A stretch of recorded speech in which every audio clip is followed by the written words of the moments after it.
Carissimi, bentrovati. Oggi con padre Salvatore Bucolo abbiamo il piacere di presentarvi un ospite speciale, un ospite che molti di voi conoscono e che amano tantissimo. Si tratta di Carmelo Caccamo. Grazie Carmelo per aver accettato il nostro invito. Oggi parleremo di lui. Molti lo conoscono per il suo personaggio famosissimo, la signora Santina, ma Carmelo è un attore professionista che si spende molto in teatro, ha lavorato anche con Ficarra e Picone in diversi film, vogliamo ricordare Incastrati, girato nel 2022, tra poco magari più in là mostreremo il trailer così, anche se oggi altri film che hai fatto, Rapiscimi, Romanzo siciliano, sicuramente sarai protagonista di un romanzo, di un libro prossimamente. Ma Carmelo Caccamo oggi ci svelerà una parte più intima, una parte di sé, quindi si racconterà ai nostri microfoni e ci regalerà una parte più intima. Ma intanto vorrei iniziare, come di solito facciamo, con un video girato dai nostri ragazzi che si sono ispirati alla storia di Carmelo Caccamo, che oggi abbiamo voluto intitolare Dietro un comico, una grande storia. Vediamo. Ci sono amori che attraversano anche le notti più lunghe, amori che non si arrendono davanti a un corpo che cambia, a una voce che si spegne, a una vita che rallenta, una mano che continua a prendersi cura. E allora scopri che la dignità non è un'idea, è uno sguardo che resta. Dentro la fragilità nasce una forza nuova, capace di trasformare le domande in fede. Carmelo. Beh, la prima parola che mi colpisce di questo, intanto grazie per l'invito a voi, sono felicissimo. La prima parola che mi colpisce è dignità. È vero, oggi racconterò una storia un po' più intima e più privata mia, che non ti nego, non vi nego, non mi è facile raccontare davanti alle camere perché è veramente vita vissuta, però è la dignità che abbiamo regalato in questi 12 anni che sono trascorsi alla mia mamma, che era affetta da una grave malattia che si chiama SLA, la sclerosi laterale amiotrofica, e abbiamo offerto dignità, ecco, perché credo che la mia mamma, e su questo ci stiamo studiando con un'equipe di medici, abbia vissuto così tanto a lungo con una malattia neurodegenerativa come la SLA, forse proprio per l'amore che siamo riusciti a mettergli accanto.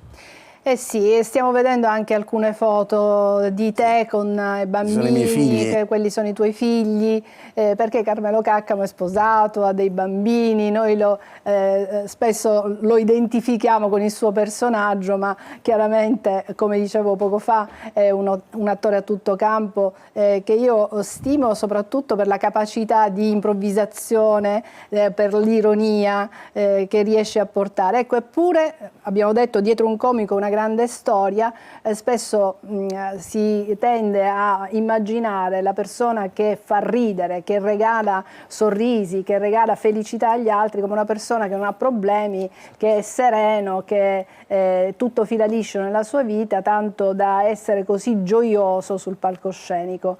Non è una maschera, anzi Carmelo te lo chiedo, è una maschera? Ti devo dire che dicono che tutti i più grandi, non mi voglio mettere in questa lista, ma dicono che tutti i più grandi comici sono quelli sempre più tristi. E effettivamente ti devo dire che è così. Io, come diremo dalle nostre parti, mia moglie dice sempre: tu si spazzi fuori e trivoli casa. Vabbè, che questa è una frase che dice anche Tuccio Musumeci, il grande Totò pare che se ma è la verità, addirittura soffrisse di depressione. Oh, assolutamente, quindi non dico questo, però ti devo dire che in questi 12 anni è stato difficile fare ridere la gente, e poi molte volte chi mi conosce, chi mi sta accanto anche sulla scena sapeva che io avevo la telefonata di mio padre che mi diceva: corri, la mamma non sta ossigenando, e io ero comunque in scena, dovevo fare ridere la gente. Ho sofferto tanto, tantissimo, e quindi quella maschera forse a volte l'ho utilizzata, però hai detto benissimo tu, la gente crede che questo lavoro, qualsiasi esso sia, ma questo lavoro è un lavoro sereno, tu non hai problemi, perché tu ridi sempre. Gente mi dice, vabbè, ma tu che fai? Ridi sempre. Ma sono stati 12 anni veramente duri, che se non fossero stati accompagnati da una fede grande e vera e viva, perché se la fede è una fede di quella, io dico sempre, noi abbiamo molte volte, mi permetto davanti a Don Salvo di dire che noi la fede ce l'abbiamo un po' a comodo a volte, noi siamo di quelli che se stiamo bene non ci interessa, appena abbiamo un piccolo problema, Signore ti prego aiutami, se tu mi aiuti io prego per 15 giorni. No, quella è una fede a comodo, a me non è mai piaciuta. Ho creduto anche nei momenti più difficili, quando mi sono chiesto ma perché proprio a mia mamma, mi sono dato la risposta che se il Signore ha deciso che questa cosa deve andare a mia mamma, evidentemente noi e lei potevamo portare questa croce. Ecco, Padre Salvo, è giusta questa interpretazione, perché molti sostengono questo. Intanto se lo chiedono, dice ma perché questo? Poi Carmelo è anche figlio unico, quindi immaginiamo il peso di una situazione così veramente grave, una malattia così invalidante, la mamma, che sappiamo l'affetto che può avere un figlio per la propria madre, la madre per il proprio figlio, no? Che non può con tutte le sue forze sostenere, veder crescere. Io mi confermo, ascoltando queste prime battute, Carmelo, come la visione di fede ti dà una visione grande, ma anche reale e concreta. Poco fa Carmelo diceva il fatto che l'esperienza di mia mamma mi ha fatto capire che non bastano le cure per poter far star bene le persone, ma il prendersi cura. Cioè in fondo, e questa è una cosa secondo me molto reale e concreta, quando io della persona mi prendo cura e gli do tutto quell'overdose d'amore che la persona ha bisogno, la persona risorge. Quindi questa è una lezione già straordinaria, come anche mi piace sottolineare un'altra cosa. Poco fa dicevamo che in genere uno che è comico, uno che fa questo lavoro, questa professione non ha problemi. Io invece credo che dietro un comico non c'è una storia superficiale, anzi la sua profondità di vita diventa la linfa vitale della comicità, perché la comicità c'è una saggezza, c'è un modo nuovo di affrontare la vita e dinanzi alla quale io in questo momento ho un'esperienza concreta. Quindi io veramente già anticipatamente ringrazio Carmelo, perché trovarsi qui a parlare di se stesso diventa molto più complesso, parlare soprattutto degli affetti cari e dei suoi dolori diventa una cosa difficilissima, ma penso anche che parlarne fa bene a lui e restituisce a noi una visione grande della vita, di una persona che veramente si è spesa per un affetto che è l'affetto di una madre. Ma c'è appunto una frase che spesso si sente ripetere, no? Il Signore dà le croci a chi le può sopportare. È così realmente? O è la fede che poi ti consente di portare queste croci? Ecco. Allora, è una frase molto complessa, quasi quasi che il Signore nei nostri confronti sia una sorta di commercialista, di ragioniere, di contabile, no? Siccome tu hai quelle risorse e allora ce la può fare, scusate il siciliano ma è un modo per intenderci. In realtà solo la visione di fede ti porta non a capire, perché giustamente io sono sicuro che nel cuore di Carmelo rimarrà sempre la domanda perché? Perché? Sono passati ora qualche anno, la mamma è andata in cielo, 12 anni di sofferenza, non ha risposta. L'unica cosa che però si ricorda è che in questo perché, dinanzi alla quale non ha risposta, ha sperimentato tanto, tanto amore. C'è quell'amore tra madre e figlio che lui ha sperimentato nella sofferenza, tante volte non si sperimenta nelle situazioni normali, e questo se lo porterà sempre e rimarrà indelebile lei, perché in questo momento io credo che la mamma dal cielo sta vedendo come il figlio sta dando gloria e lode a una madre che lo ha tanto amato e che ha ricevuto tanto amore. Hai mai pensato, basta, queste sofferenze sono troppo grandi, meglio che se ne vada? Mai, mai, perché io dicevo sempre egoisticamente, ho sempre detto anche se resta così per 50 anni, però io riesco a vederla, ce l'ho lì, no? Perché noi siamo comunque legati sempre al materiale, quindi vederla lì, anche se soffriva. Però sai quante volte io, anche almeno una volta a settimana, glielo chiedevo a lei: mamma, ma tu vuoi vivere così? E lei mi diceva sempre sì. Sì, sempre, l'ha detto sempre, non ha detto mai un giorno voglio morire, mai, perché noi, abbiamo scoperto questa cosa 6 mesi prima che io mi sposassi. E la mamma ancora camminava, stentava, però mi ha accompagnata all'altare. Quindi perché dico questa cosa? Perché la prima cosa che ho pensato è che con mia mamma non si godrà i suoi nipoti, e allora ho chiesto subito a mia moglie, dico: a te ti va di avere dei figli subito? E mi ha detto sì, e noi abbiamo fatto questi figli subito, a distanza di 2 anni uno dall'altro. La cosa che mi resta da questa storia, quindi rispondendo alla tua domanda, mai, non l'ho mai pensato e mai l'ha pensato lei, e quindi questa cosa mi fa stare bene. Anche lei aveva tanta fede? Assolutamente sì, lei era credentissima. Tu fai conto che noi in questi 12 anni 2 volte l'abbiamo portata a Lourdes, 2 volte ha voluto fare il bagno nelle acque di Lourdes in quelle condizioni, con i respiratori. Abbiamo fatto lotte per fare questa cosa. Lei era molto credente, e vi devo dire una cosa che ha creduto tanto che potesse esserci un miracolo. E io dico che secondo me il miracolo c'è stato, perché tante persone, poi conoscendo le associazioni che ci hanno accompagnato in questo percorso, tanta gente in 6 mesi, 8 mesi, 1 anno non c'è più. Io ricordo, avrei voluto portartela, c'ho la cartella clinica dell'ultimo ricovero della mamma, che risale a 6 mesi prima che lei morisse, dove ci scrivono: la dimettiamo per ottime skill della famiglia. Cioè, esatto, loro ci hanno detto: se sta a casa sta meglio di stare qua. Effettivamente era così. Ed è bellissimo, e infatti era circondata da tanto tanto amore. Vi mostriamo questo brevissimo filmato che graziosamente ci hai condiviso, ed è un video in cui festeggiate la mamma. Sì, il suo ultimo compleanno. Esatto. Tanti auguri alla mamma, tanti auguri a te.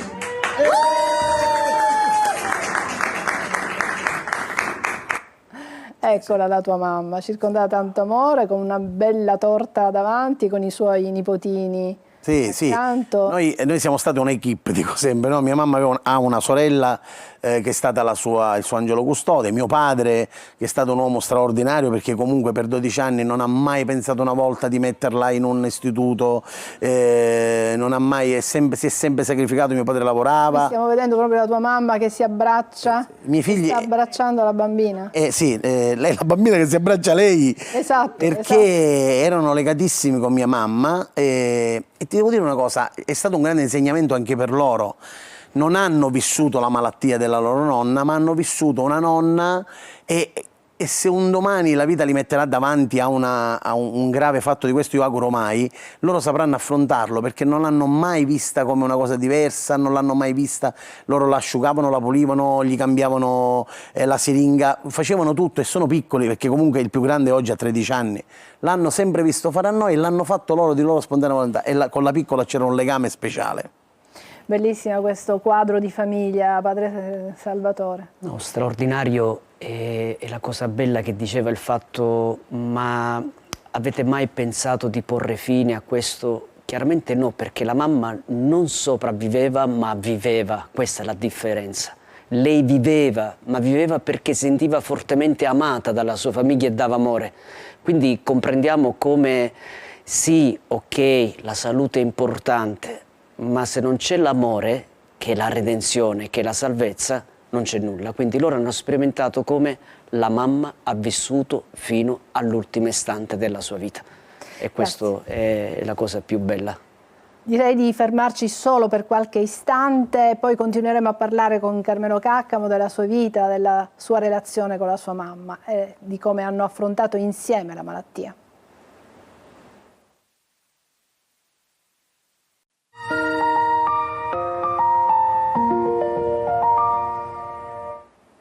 Ed eccoci ritornati in studio, stiamo dialogando, stiamo conoscendo un'altra parte, un altro lato di Carmelo Caccamo, attore, comico, molto amato dal pubblico, conosciuto per i suoi film, ma anche per le sue interpretazioni. Celeberrima la signora Santina, che fa sorridere veramente tutti, che è un delle gag, una ironia incredibile, che attinge molto anche dalla popolarità, dalla nostra catanesità, se si può dire così.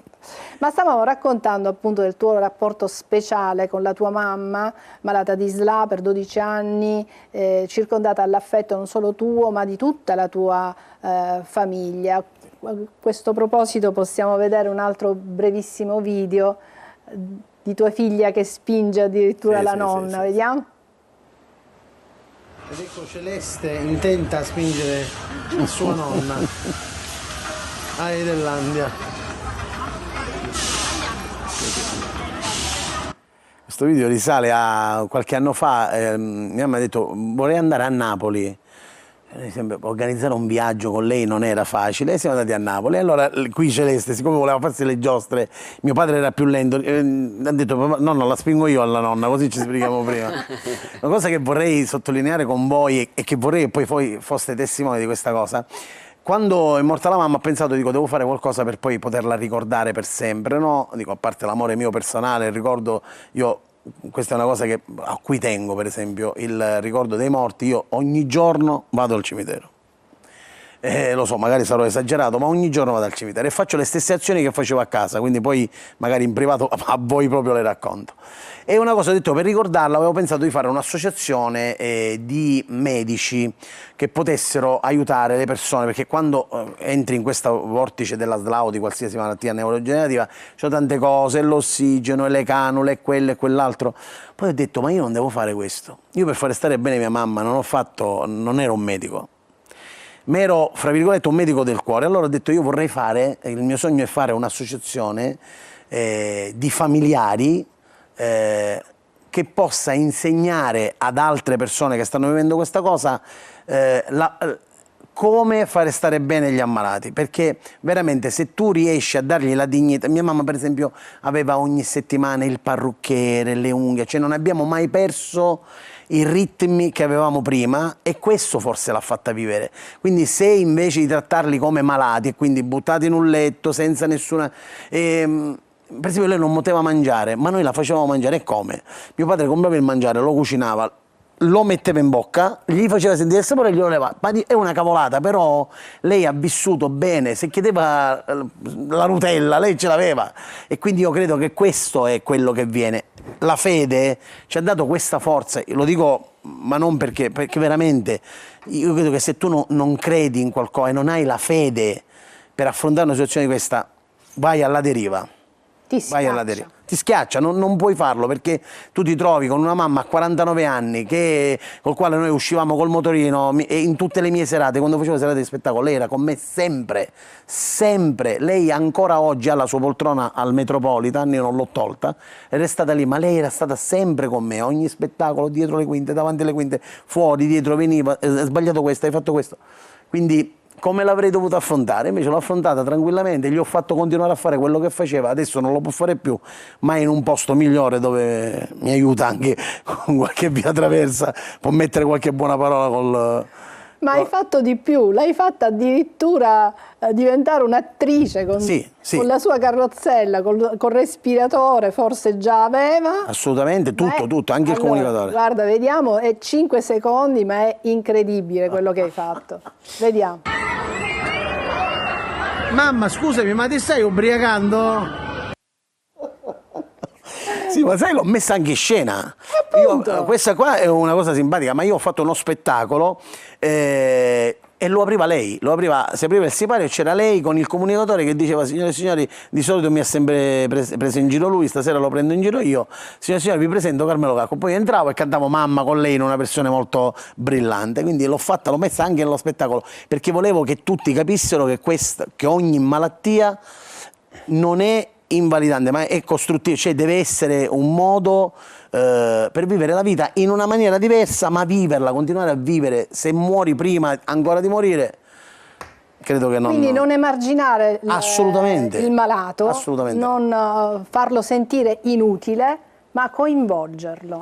Cioè, se dovessi utilizzare una parola, la mamma non è oggetto, ma pienamente soggetto. È vero che ha bisogno di cura, è vero che ha bisogno di assistenza, però è anche vero che una persona con questa situazione ha bisogno di sentirsi pienamente soggetto a vivere la propria vita, e questo dà dignità al suo essere nell'oggi. Per cui, e poi anche vedo la bellissima domanda, no? Perché quando uno vive questa situazione poi si pone il problema: e gli altri? Noi abbiamo imparato questo, vorremmo donarlo agli altri, quindi anche il fatto di creare un'associazione, perché non è scontato ciò cui è arrivato Carmelo, arrivano gli altri, no? Il Signore gli ha dato questa intuizione, questa sensibilità, questa luce grande, ed è bello che questa luce grande sia trasmessa ad altri, perché tante volte, ed è vero, si guarda la persona affetta da SLA come un oggetto da curare e non come un soggetto che ha bisogno di vivere nelle possibilità quello che è possibile vivere,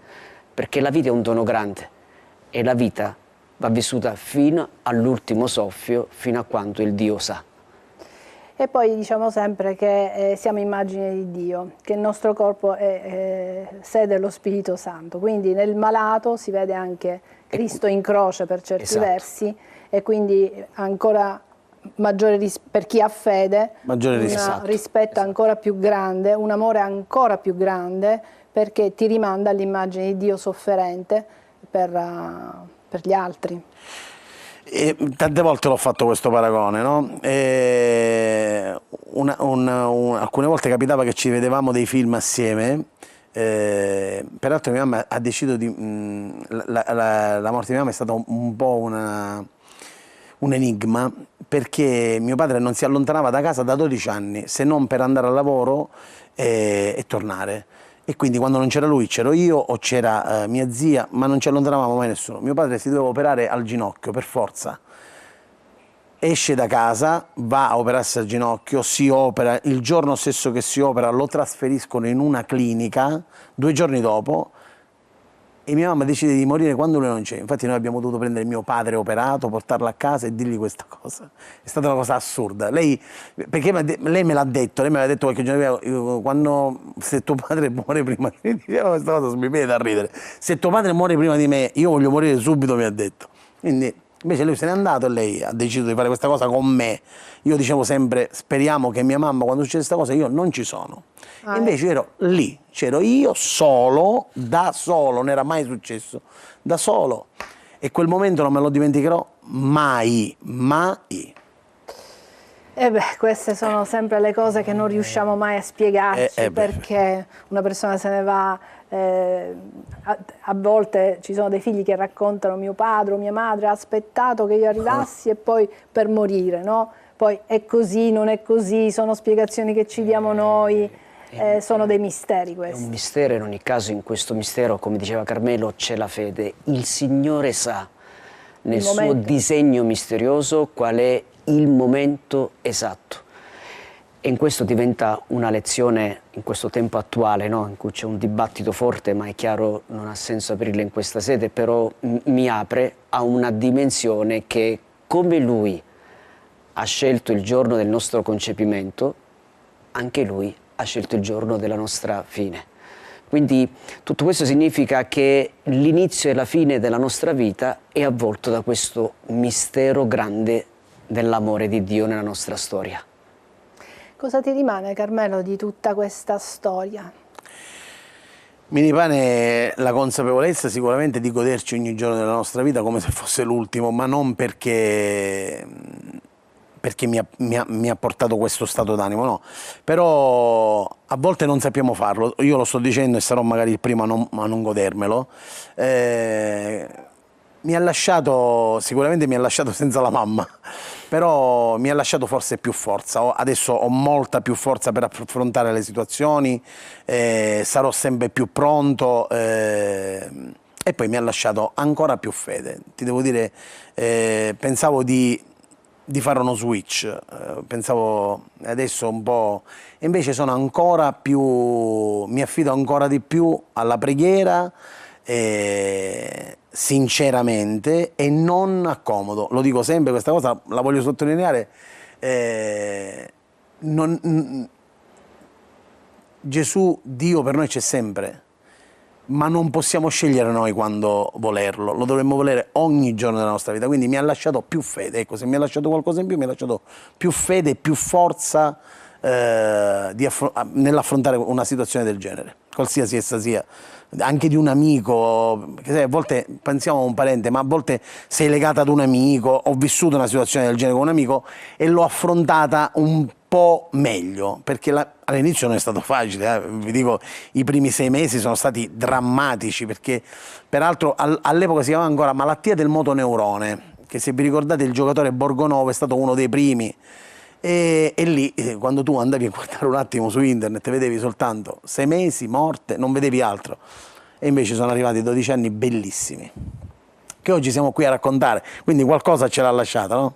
Perché sperimenta una fede purificata che lo porta all'essenzialità, all'essenza della vita, all'essenza della persona, all'essenza dell'amore, all'essenza di ciò che, come dice il Piccolo Principe, è invisibile agli occhi, ma c'è, lo sperimento con tutta la sua potenza.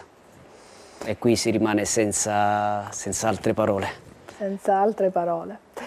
Ma io vorrei chiudere facendo vedere Carmelo Caccamo anche in veste di attore cinematografico.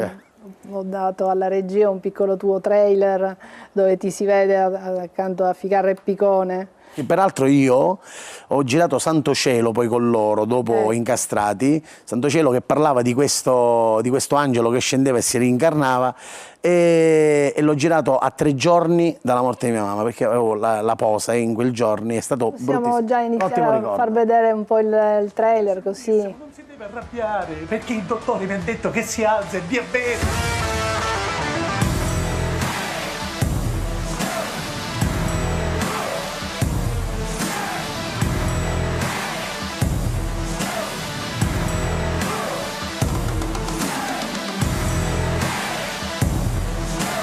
Ci sono...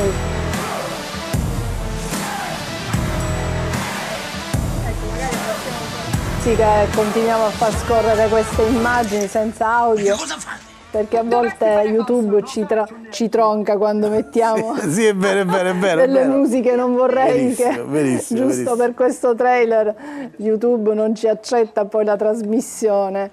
Però invece un bel riassunto. Stiamo continuando a vedere proprio nelle immagini, in queste immagini di questo film, sei bravissimo, perché a volte si pensa a te solo come personaggio, come dire, televisivo, no, ti si vede anche al cinema, a teatro. Ho sempre detto che i personaggi televisivi ci danno la possibilità di arrivare più velocemente.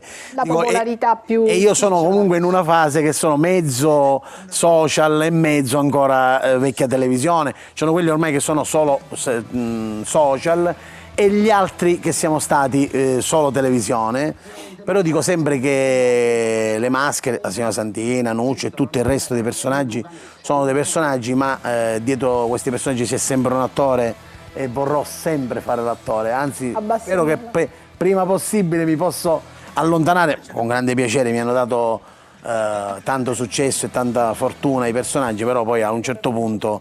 Sì, perché poi ci si vuole sganciare un po' dal personaggio che magari ti ha reso più famoso, però poi non vuoi essere identificato con quel personaggio, perché un attore... Io ho la fortuna che la gente però per strada non mi dice la signora Santina, non mi dice Nuccio, mi dice Carmelo Caccamo, e questa già è una grande fortuna, non essere legata al nome del personaggio. Appunto, ma tu li vuoi bene questi personaggi? Assai. A Santina sono legatissimo. Devo dire che l'unico che non amo, ma l'ho sempre dichiarato in tutte le interviste, è Nuccio. Che Nuccio è un personaggio un po' sopra le righe, non è quel tipo di persona che mi piace, però purtroppo funziona e quindi televisivamente lo usiamo, ci mancherebbe. Poi c'ho anche un sacerdote, c'ho Don Abbondo io, no? Don Abbondo che ha sempre questa parola di conforto per tutti. Poi c'ho questo nuovo personaggio che è Nello Spenk, che è questo ragazzino un po' così. I personaggi sono tutti legati, ci mancherebbe la signora Santina Docet, ma anche perché la signora Santina, è vera, hai detto benissimo tu, no? È legata a quella catanesità che hanno avuto anche tantissimi altri miti nostri catanesi, no? Cioè, abbiamo dove attingere, fortunatamente noi siamo fortunati che abbiamo un calderone semplicemente da cui prendere spunto. Ma tu lo fai con tanta intelligenza, con tanta ironia, e anche questo secondo me un comico per essere tale, deve avere una profondità d'animo. Se no, se sei superficiale, rischi di essere banale anche nella comicità. Questa è una mia chiave di lettura. Ma in fondo è il titolo di questa puntata: dietro un comico, una grande storia, perché la grande storia è data da una storia che diventa poi grande saggezza di vita. E di questo ne rendiamo merito a Carmelo. Grazie. Eh sì, e lo ringraziamo tanto per averci così aperto un po' il cuore, la propria anima, raccontato della sua mamma.